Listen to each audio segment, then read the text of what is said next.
ये ट्विटर का टीचर भी कह सकते हैं, इसको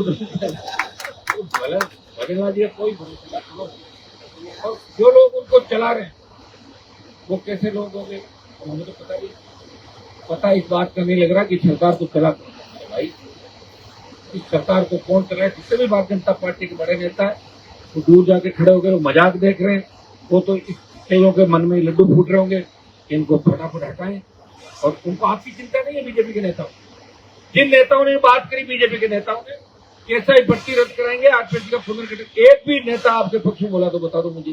जिन बीजेपी के सांसदों ने उस वक्त कहा जब मोदी किसान बिल लेके आया तो बड़े बड़े किसान नेता जो ये कह रहे थे कि तीनों कृषि बिल बहुत जरूरी है और किसानों की आय दुगुनी होगी और किसान का भला होगा, सोने में हुआ आएगा, कहाँ गए वो नेता? वापिस पूछा करो उस समय आप कहाँ थे? और अब किसान की बड़ी बड़ी बातें करो, हम किसानों को ये करते हैं तो वो कर देंगे।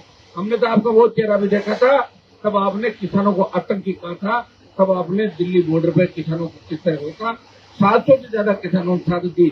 उस वक्त भी राष्ट्रीय लोकतांत्रिक पार्टी जो मोदी की पार्टी के साथ एनडीए के अंदर हिस्सा थी, उसने सत्ता को ठोकर मार के देश के किसानों के सम्मान की लड़ाई करी।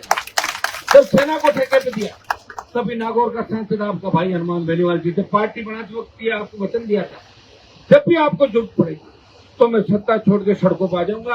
और अग्निवीर की लड़ाई भी सब ज्यादा इस वक्त नहीं लड़ी। जोधपुर में 2 लाख जवानों की rally, all party meeting, Lok Sabha, कई दर्जनों बार इस मामले को उठाया कि सेना के सम्मान को ठेस नहीं लगने देंगे। और प्रयास यही किया कि बेरोजगार जितने भी हमारे छोटे भाई, नौजवान, किसान और जब पहलवान बेटियां देश की संकट के अंदर आई तो उन पहलवान बेटियों को न्याय दिलाने सबसे पहले जंतर मंतर पर बाहुबली के खिलाफ कोई गया तो नागौर का सांसद उन पहलवान बेटियों को न्याय दिलाने गया, उनको न्याय दिलाया।